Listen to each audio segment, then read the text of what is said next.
Welcome back, fellow mitochondriacs, for another episode of Cancer as a Mitochondrial Metabolic Disease. We are going to get back to the paper that started this whole discussion about whether or not cancer has normal functioning mitochondria, whether or not cancer can use fat for fuel, and whether or not cancer can use ketones for fuel.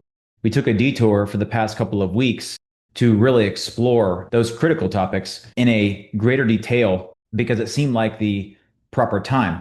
Because this paper is so good that was just recently published by Seyfried and his group, I wanted to continue on going through the paper and hitting all of the key points. So without further ado, let's get into it.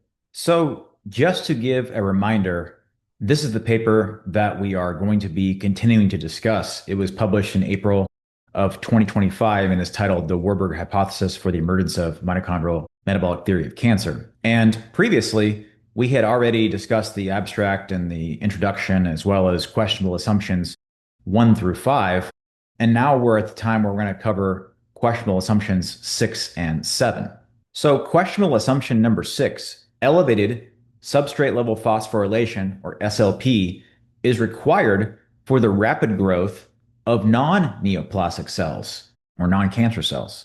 And it says here that while glucose and glutamine substrate level phosphorylation in the cytosol and in the mitochondria, respectively, are necessary and sufficient for driving dysregulated cancer cell growth in vivo and in vitro, lipid-driven OXPHOS appears to be the predominant driver of regenerating liver cells and colon crypt cells in vivo. It is interesting, however, that lipid droplets and hepatocyte swelling appear prior to OXPHOS-driven liver regeneration, suggestive of a transient dependency on SLP for ATP production. In contrast to the glucose-driven growth of hepatoma cells, glucose inhibits the growth of regenerating liver hepatocytes. Although glucose and glutamine are also needed for regenerating liver cells, the levels are much less than those needed for proliferating cancer cells or normal cells grown in vitro. Unlike cancer cells, where abnormalities in mitochondrial structure and function are linked to a dependency on SLP for growth, the Crabtree effect can suppress OXPHOS, making the metabolism of non-neoplastic cells appear like that of a tumor when grown in vitro. Hence, caution is needed in recognizing the Crabtree effect as an in vitro artifact that enhances cytoplasmic SLP while suppressing OXPHOS efficiency, thus making energy metabolism in some cultured non-neoplastic cells appear like that seen in neoplastic tumor cells. So what is the group trying to distinguish here? Number one is that, again, glucose and glutamine via the fermentation or the substrate level phosphorylation seen in the cytosol and in the mitochondria, respectively, are both necessary and sufficient at driving dysregulated cancer cell growth by providing sufficient ATP. However, when they look at other fast generating cells that are regenerating rapidly, like colon crypt cells or these regenerating hepatocytes or liver cells, they seem to be using OXPHOS, number one, but it seems to be a lipid-driven phenomenon or a fat-driven phenomenon. And they're saying that in the beginning stages of when these liver cells are trying to regenerate, they find lipid droplets showing that there may be a transient use of substrate level phosphorylation for energy, but as they kind of heal and are in a more advanced stage of their regeneration, then they will use fat for fuel because their mitochondria are functioning. And they're saying that there is this Crabtree effect is kind of what they're arguing is it's an artifactual effect that's only seen in vitro and not truly seen in real life. And what they're saying is this Crabtree effect kind of like muddies the waters, saying that like, oh, well, it's not uncommon for normal cells to use substrate level phosphorylation similar to that of cancer cells, just trying to, again, muddy the waters and show that there are similarities between cancer cells and non-cancer cells, whereas the real truth in vivo is that Crabtree effect doesn't happen, is what I'm understanding from reading this. So moving on to questionable assumption number 7. Somatic and germline mutations are responsible for the origin of cancer. So this is a big one. This is directly challenging the genetic theory of cancer. So what it says here is that cancer dysregulated cell growth is widely considered a genetic disease based on the findings of genomic abnormalities and vast numbers of mutations in oncogenes and tumor suppressor genes. And that's been documented, according to here, as early as 1965. The National Cancer Institute has defined cancer as over 100 genetically distinct diseases, thus solidifying the silent assumption that cancer is a genetic disease. However, the absence of nuclear DNA mutations in some cancer cells, the presence of cancer driver gene mutations in non-cancer or non-neoplastic normal tissues, together with data from nuclear/mitochondrial transfer experiments, collectively represent irreconcilable inconsistencies challenging the somatic mutation theory as a credible explanation for the origin of cancer. Even a single observation incompatible with a theory should question the validity of the theory.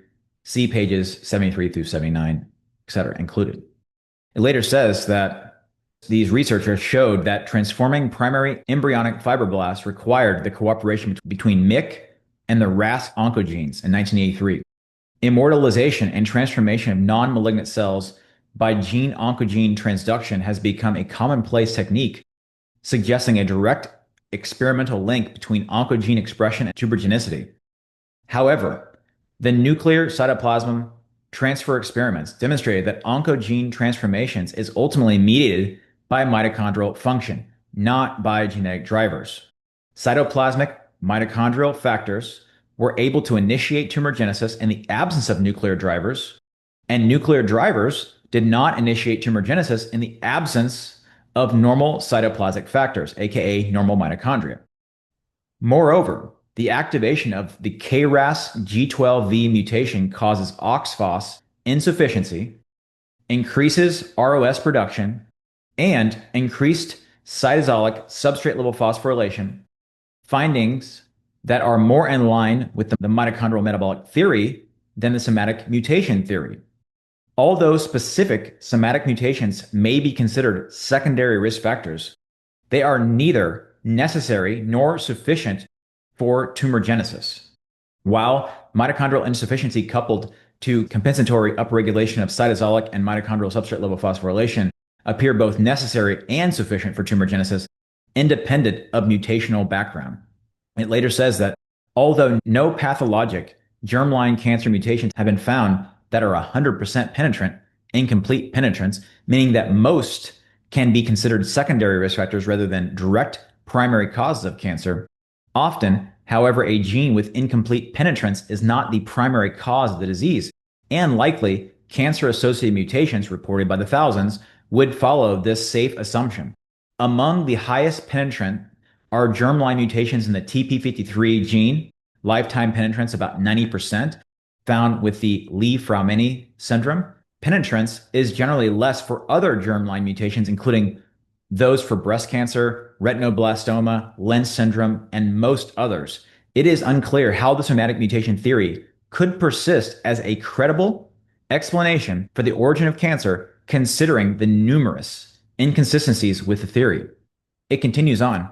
It is interesting that elevated ROS production and abnormalities in mitochondrial structure and function have been linked to several of the known cancer germline mutations: Li-Fraumeni syndrome, BRCA1, breast cancer, retinoblastoma, and the Lynch syndrome. Sequencing studies also show that cells with alterations in key driver genes such as TP53 are abundant in tissues of healthy individuals, further complicating the association between driver gene mutations and neoplasia. Similar to germline mutations that alter mitochondrial function, mutations in mitochondrial DNA have also been found in some cancers, leading Wallace and other co-workers to suggest that cancer can best be defined as a type of mitochondrial disease. It should be recognized, however, that only certain mitochondrial DNA mutations are pathological or linked to neoplasia, as all major cancers express abnormalities in mitochondrial structure and function, regardless of the presence or absence of gene mutations. We consider OXPHOS insufficiency with compensatory SLP as the common metabolic phenotype of all major cancers. So let's take a look at some pictures. What he said. This is one of my favorite graphics because we're able to see the metabolic pathways from a 20,000 foot view, and we're able to see the metabolic flexibility that is seen within non-tumoral cells that have oxidative capacity or intact mitochondrial function. So normal cells with normal mitochondria are flexible in the ability to run on all three of the major macromolecules. They can run on glucose or carbohydrates, they can run on fatty acids and ketones, and they can run on amino acids, effectively all going through a single common pathway of the TCA cycle and subsequently the electron transport chain, which requires oxygen. And that OXPHOS, oxidative phosphorylation, is also known as aerobic metabolism or aerobic conditions. You can see there that less than 5% of the glucose will get converted to lactate, aka anaerobic conditions, under normal physiologic conditions. That would probably increase, though, under certain conditions, like if you were drowning, if you were in septic shock, if you were having some kind of an ischemic event to some part of your body, or if you were to go in do something like sprinting or a fan bike where you're doing all out exercise, you would be using anaerobic conditions almost exclusively for the powering of those activities. But those are very transient in nature because you're going to just stop sprinting, you're going to stop on the fan bike, and God willing, you're going to restore perfusion to the organs for those pathophysiologic conditions such as the sepsis or whatnot. So it's interesting because Dr. Seyfried mentioned Dr. Wallace, and this is a slide that encompasses Dr. Doug Wallace's kind of mitochondrial theory of diseases. And basically, we have a cell and mitochondria, and the circular mitochondrial DNA are in the mitochondrial matrix. And we see here that there are going to be some nuclear or mitochondrial DNA abnormalities that can be either in a germline fashion, like you were born with it, or they can be somatic in nature, where you actually damage mitochondrial or nuclear DNA, which encode for mitochondrial proteins, which affect mitochondrial performance. And then you're going to see these cell stressors, which would be kind of an epigenetic phenomenon. And you're going to see that that also has effects on mitochondrial DNA and mitochondrial performance. And what effectively we have here is you have progressive mutations in mitochondrial DNA, which leads to an increasing mitochondrial heteroplasmy and then a increasing mitochondrial dysfunction or bioenergetic decline, which leads to all of these diseases, including cancer and the Warburg metabolism. The interesting thing is that the amount heteroplasmy to develop a certain disease and a certain target tissue is different for every tissue and is different for every disease. Let me show you what I mean in a different way. So in the inner mitochondrial membrane, we have the electron transport chain, and that electron transport chain is where we make the majority of our energy under normal physiologic conditions. So what happens is that this electron transport chain, like an engine, has exhaust, and that exhaust in cellular biology would be reactive oxygen and reactive nitrogen species. And that is normal. But when there's excess amounts of that, it can lead to mitochondrial DNA damage because mitochondrial DNA are right adjacent to this OXPHOS system. So, and this mitochondrial DNA has less robust repair mechanisms. So therefore, this mitochondrial DNA can get damaged. And of the 26 genes on the mitochondrial DNA, 13 encode for mitochondrial OXPHOS related proteins. So therefore, if there are DNA mutations here, then that would lead to mutations in the proteins that are made for the mitochondrial electron transport chain, which can lead to leakiness, decrease in electron efficiency and ATP efficiency, as well as increasing kind of exhaust or oxidative stress. And so it ends up being like a feed forward mechanism where the more these mitochondria are leaky, the more reactive oxygen species are thrown off and damage more of the DNA, either in the mitochondria or in the nuclear DNA.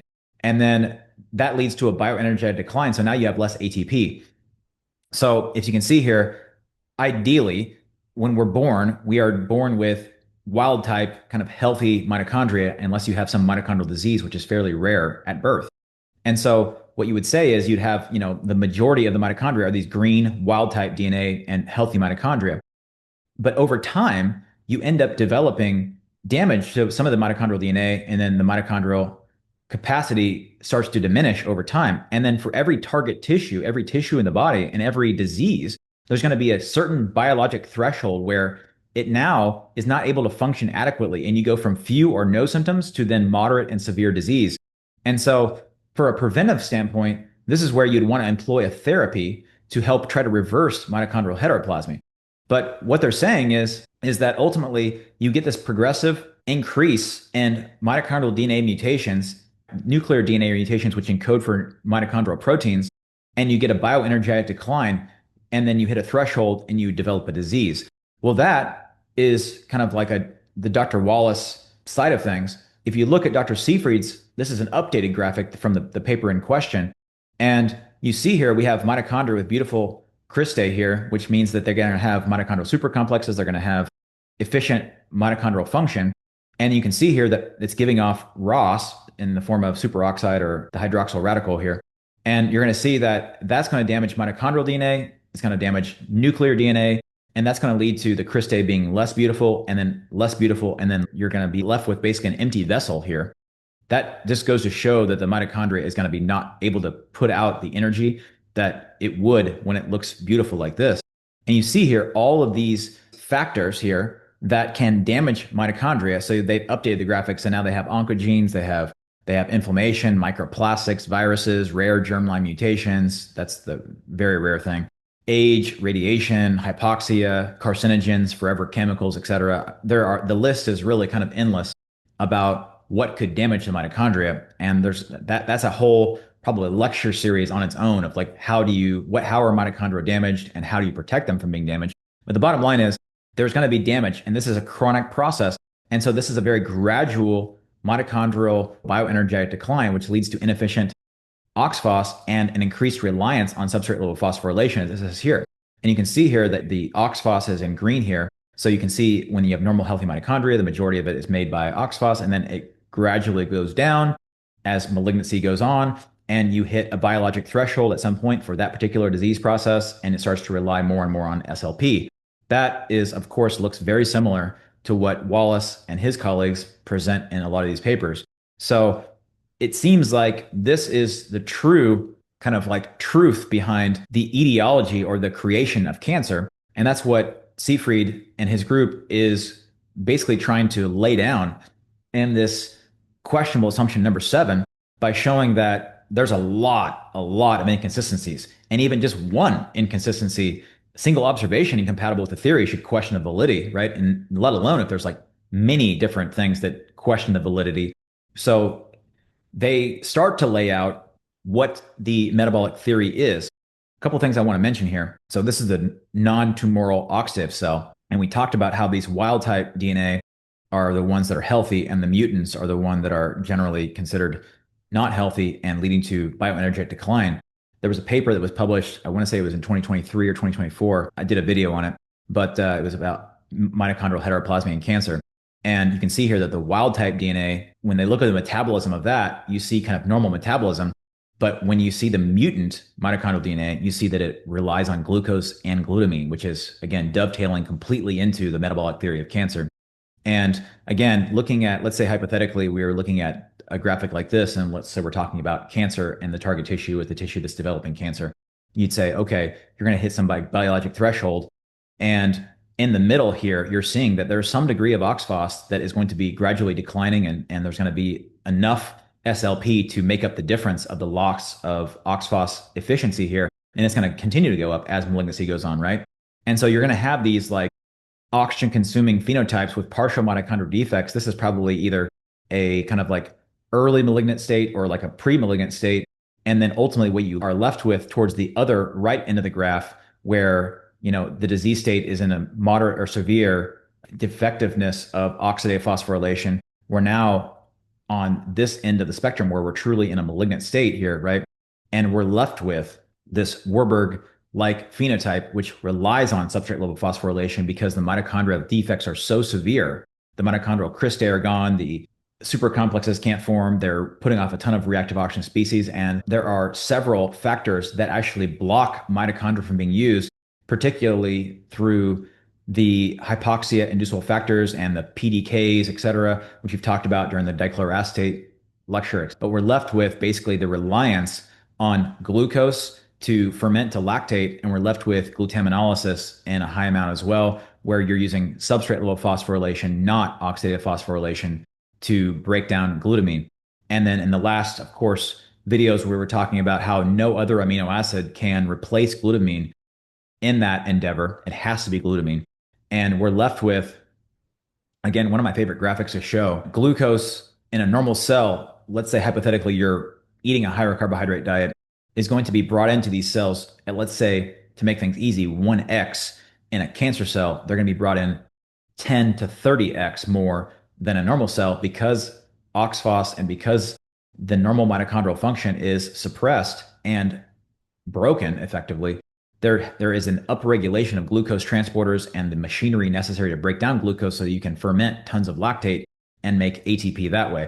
The only thing I would say is it's not being shown here is that you're going to see a very similar graphic. Let's say glutamine was a little thin line like this, and we said that it was 1x in a normal cell. It's going to be also a very thick line like this, and it's going to be 10 to 30x as well for the fermentation of glutamine, because it needs also, in addition to the carbons from the glucose, it also needs the nitrogen as well from the glutamine.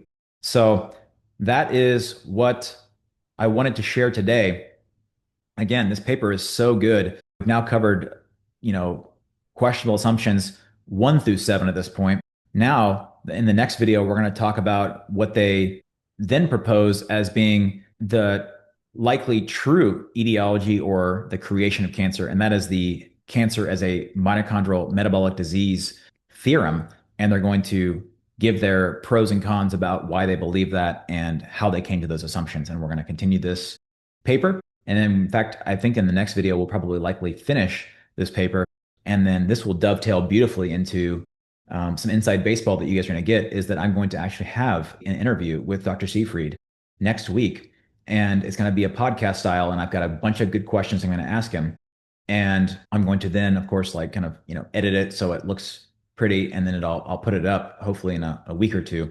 And hopefully it will even give us more information than we have in these papers. And we can even further kind of hone our knowledge and even maybe see what kind of new metabolic therapy discoveries are in the works. So if you like videos like this, please like, share, and subscribe. Until next time.